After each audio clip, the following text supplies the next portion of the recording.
So hi guys, Abhay here. तो आज के इस वीडियो में हम बात करने वाले हैं आईईटी डीएवीवी इंदौर के बारे में। Institute of engineering and technology Devi Ahilya Vishwavidyalaya Indore, जो कि एक सेल्फ फाइनेंस टेक्निकल इंस्टीट्यूट है। और ये कॉलेज अगर हम प्लेसमेंट की बात करते हैं, कट ऑफ की बात करते हैं, तो उसके अकॉर्डिंग मध्य प्रदेश में नंबर 2 पोजीशन पे आता है। नंबर 1 पे एसजीएसआईटीएस इंदौर है, नंबर 2 पे आईईटी डीएवीवी इंदौर है। तो इस वीडियो में मैं आपको इस कॉलेज की प्लेसमेंट्स की रियलिटी बताऊंगा कि कॉलेज में कितना हाईएस्ट पैकेज गया 2025 के लिए, कितना एवरेज जाता है, कितने बच्चे प्लेस होते हैं, कौन कौन सी कंपनियां आती हैं, कितने लाख तक की अपॉर्चुनिटी आपको ऑन कैंपस मिल पाती है। क्योंकि अगर आप जेईसी जबलपुर में हो, एमआईटीएस ग्वालियर में हो, यूआईटी आरजीपीवी भोपाल में हो, तो वहां पे ऑन कैंपस मैक्सिमम 10 से 12 लाख की ही कंपनी विजिट करती है। तो क्या इस कॉलेज में हमें उससे ऊपर की ऑन कैंपस अपॉर्चुनिटी मिल पाएगी, इसके बारे में हम बात करेंगे। इस कॉलेज में जो फाइनल ईयर स्टूडेंट्स हैं उनके प्लेसमेंट्स का क्या हाल है, उनसे हमने जो बात की है, तो उनका क्या कहना है कि यहाँ पे एडमिशन लेना चाहिए, नहीं लेना चाहिए, कॉलेज का कैंपस कैसा है, अटेंडेंस वगैरह का क्या सिनेरियो है, कौन कौन से डिपार्टमेंट ज्यादा स्ट्रिक्ट है, सीजीपीए मेंटेन करना कितना मुश्किल हो जाता है, एंड इस कॉलेज में कैंपस लाइफ कैसी है, हॉस्टल्स की क्या कंडीशन है, एंड इस कॉलेज के बारे में बेसिक इंफॉर्मेशन की बात करेंगे, seat matrix, fees structure, scholarship, यानी बहुत ही डिटेल्ड वीडियो होने वाली है। ये हमारे प्लेलिस्ट का चौथा वीडियो है। इस प्लेलिस्ट में हमने 3 कॉलेज, जिसमें जेईसी, एमआईटीएस और एसजीएसआईटीएस, तीनों को कवर कर लिया है। जिन बच्चों ने नहीं देखा है, लिंक आई बटन में दिया हुआ है प्लेलिस्ट का, जरूर एक बार जाके देख लीजिएगा। वीडियो के डिस्क्रिप्शन में भी लिंक मिल जाएगा, वहां से जाके आप जरूर एक बार देख लीजिएगा बाकी कॉलेजेस के बारे में भी, क्योंकि रैंक थोड़ा ऊपर नीचे होगी तो उसके अकॉर्डिंग आपको कॉलेज सेलेक्ट करना पड़ेगा। तो क्या उन कॉलेजेस में एडमिशन लेना वैल्यूएबल है, क्या यहां एडमिशन लेना चाहिए, सब आपके डाउट क्लियर हो जाएंगे। तो सबसे पहले बात करते हैं आईईटी डीएवीवी के बारे में कुछ बेसिक इंफॉर्मेशन। तो जैसा मैंने आपको बताया, ये एक सेल्फ फाइनेंस टेक्निकल इंस्टीट्यूट है जो कि 1996 में एस्टेब्लिश हुआ है। 210 एकड़ का कैंपस है। कनेक्टिविटी की बात करते हैं तो इंदौर जंक्शन रेलवे स्टेशन से 5.5 किलोमीटर का डिस्टेंस है। यहां पे मैं मेन पॉइंट्स पे ही फोकस करूंगा। कुछ पॉइंट्स ऐसे हैं जो यहां पे लिखे हुए हैं जिन्हें आप स्क्रीनशॉट लेके पढ़ सकते हैं। बेसिकली आईईटी डीएवीवी इंदौर का कैंपस एंड डीएवीवी यूनिवर्सिटी का कैंपस दोनों अलग अलग है। इन दोनों कैंपस के बीच में अराउंड 500 मीटर का डिस्टेंस है। जो स्पोर्ट्स फैसिलिटी है आईईटी डीएवीवी के कैंपस में नहीं है। जो मेन स्पोर्ट्स फैसिलिटी है वो डीएवीवी के कैंपस में है, जिन्हें आईईटी वाले बच्चे यूज कर सकते हैं। आगे मैं डिटेल में ये सारी चीजें कवर करूंगा। सीट मैट्रिक्स की बात करते हैं तो टोटल 540 स्टूडेंट्स का यहाँ पे इंटेक है। एंड अगर बात करें अटेंडेंस प्रॉब्लम की, तो ईआई और ईसी ब्रांच जो है, इन दोनों ब्रांचेस के अंदर अटेंडेंस का काफी इश्यू है, जो बच्चों से बात करके पता चला है। तो यहाँ पे सीजीपीए मेंटेन करना काफी बड़ा चैलेंज है। तो अगर आप इन दोनों में से किसी भी डिपार्टमेंट में एडमिशन ले रहे हैं तो अपने सीजीपीए को फर्स्ट ईयर से ही मेंटेन करके चलना। जो सीएस और आईटी डिपार्टमेंट है वहां पे मीडियम रहता है, वहां पे अटेंडेंस का उतना इश्यू नहीं है, और मैकेनिकल और सिविल के अंदर अटेंडेंस का प्रॉब्लम नहीं होता है।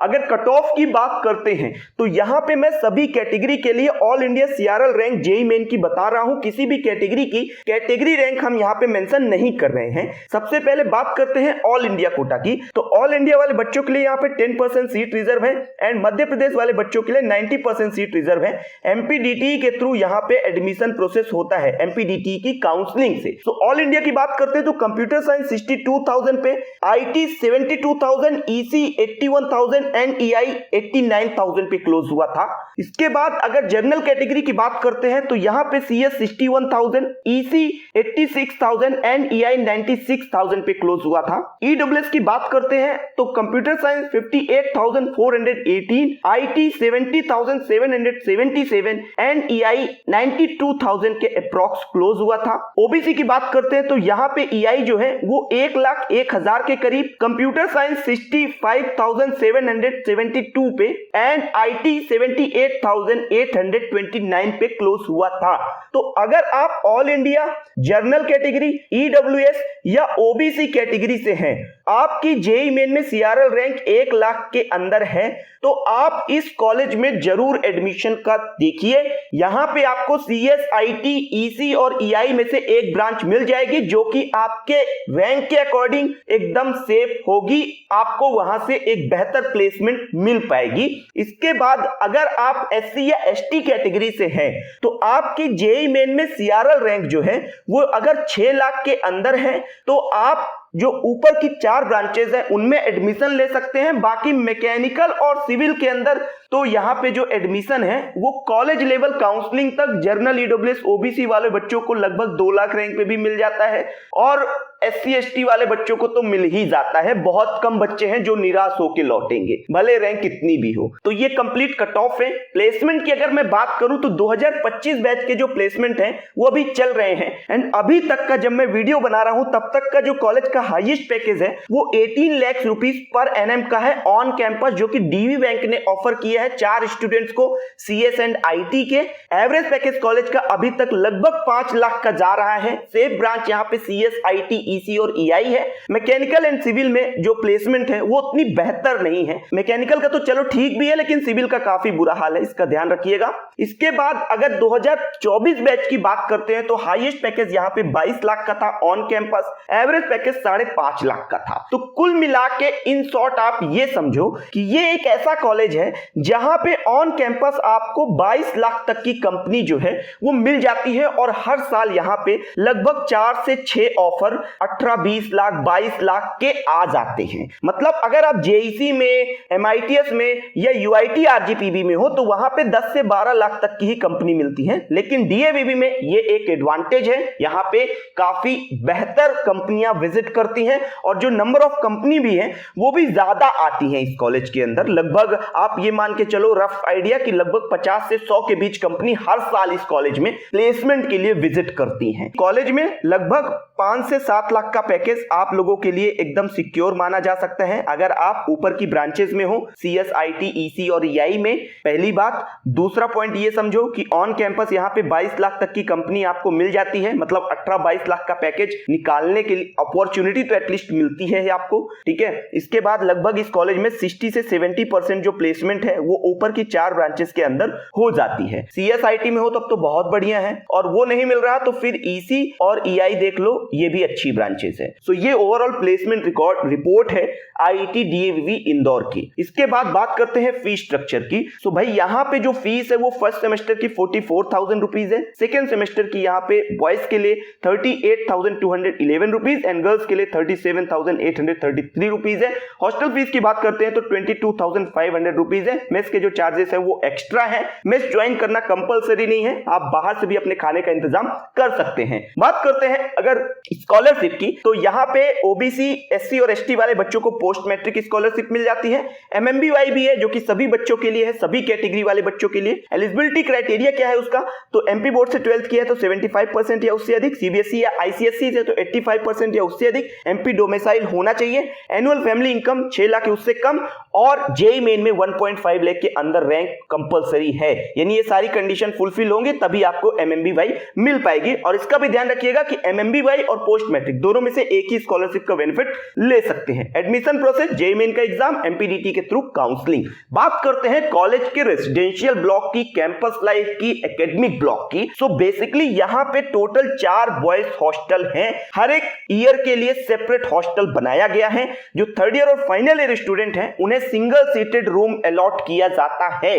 मोस्ट ऑफ द रूम जो है वो ट्रिपल सीटेड है, कुछ डुअल सीटेड भी है। 150 स्टूडेंट्स की कैपेसिटी सभी हॉस्टल की है। हॉस्टल फैसिलिटीज की बात करते हैं तो मेस हो गई, वाटर प्यूरिफायर हो गया, wifi connectivity, badminton, volleyball court वगैरह मिलते हैं। हॉस्टल उतने ज्यादा बेहतर नहीं है, इंफ्रास्ट्रक्चर लेवल पे मीडियम एवरेज ही है। इन टाइम की बात करते हैं तो 9 PM का है एंड यहाँ पे 2 एक्स्ट्रा हॉस्टल भी हैं, रविन्द्रनाथ टैगोर और JC बोस जो कि तक्षशिला कैंपस में है, जो कि IIT DAVV से लगभग 500 मीटर के डिस्टेंस पे है। वहां पे भी एकोमोडेशन फैसिलिटी मौजूद है। यहां से आप हॉस्टल की जो पिक्चर्स है उन्हें देख सकते हैं। आपको बहुत हाई फाई हॉस्टल नहीं मिलेंगे लेकिन हाँ स्टेट कॉलेज के हिसाब से एवरेज यहाँ पे मिल जाएंगे। डिपार्टमेंट्स की बात करते हैं तो टोटल 6 डिपार्टमेंट है। बाकी डिपार्टमेंट्स की लैब की कंडीशन, मैकेनिकल वर्कशॉप की कंडीशन ठीक ठाक है और जो इन्वायरमेंट है वो ग्रीनिश है। बेसिकली बरसात के टाइम पे आपको यहाँ पे थोड़ी ज्यादा ग्रीन इन्वायरमेंट देखने को मिलेगा। यहाँ से आप पूरा डिपार्टमेंट वाइज बिल्डिंग्स वगैरह देख सकते हैं।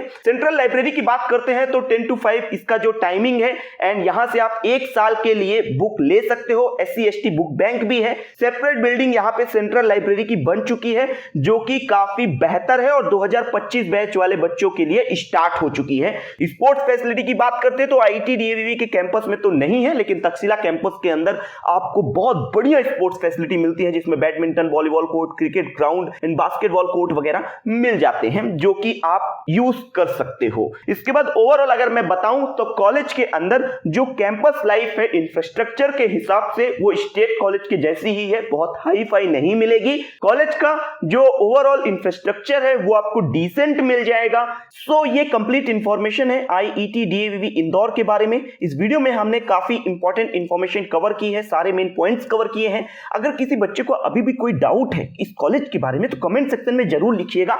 जो बच्चे चैनल पे न्यू है, जिन्होंने अभी सब्सक्राइब नहीं किया, वो सब्सक्राइब करके नोटिफिकेशन बेल जरूर ऑन कर दें, ताकि इस तरह की जो वीडियोस है कॉलेज रिव्यू की, ब्रांच रिव्यू की, काउंसलिंग की, वो आप तक पहुंच सके और आपको किसी भी तरह का कोई नुकसान ना हो। तो सब्सक्राइब जरूर करिएगा, वीडियो को दोस्तों के साथ शेयर करिएगा, क्योंकि इसमें काफी ज्यादा कंफ्यूजन होता है बच्चों को कि IIT DAVV इंदौर लें या SGS ITES लें। जिस रैंक पे IIT और SGS ITES में आपको EC और EI मिलता है, उसी रैंक पे JEC, MITS और RGPV में CSIT मिलता है। तो यहां पे ब्रांच के चलते बच्चों को कंफ्यूजन होता है कि JEC वगैरह प्रेफर करें या फिर इन कॉलेजेस को प्रेफर करें। तो मेरा सजेशन तो ये रहेगा कि बहुत ज्यादा ब्रांच ओरिएंटेड नहीं हो तो इनको प्रेफर करो, IIT DAVV और GS ITES को, क्योंकि यहां पे ऑन कैंपस अच्छी अपॉर्चुनिटी है, DAVV JEC वगैरह से बेहतर अपॉर्चुनिटी, तो इनमें एडमिशन लेना ज्यादा बेहतर विकल्प हो सकता है। तो मिलता हूं दूसरे वीडियो पर, दोस्तों के साथ वीडियो को शेयर करिएगा, वीडियो को लाइक जरूर कर दीजिएगा। चलता हूं, तब तक के लिए दीजिए इजाजत मुझे। जय हिंद।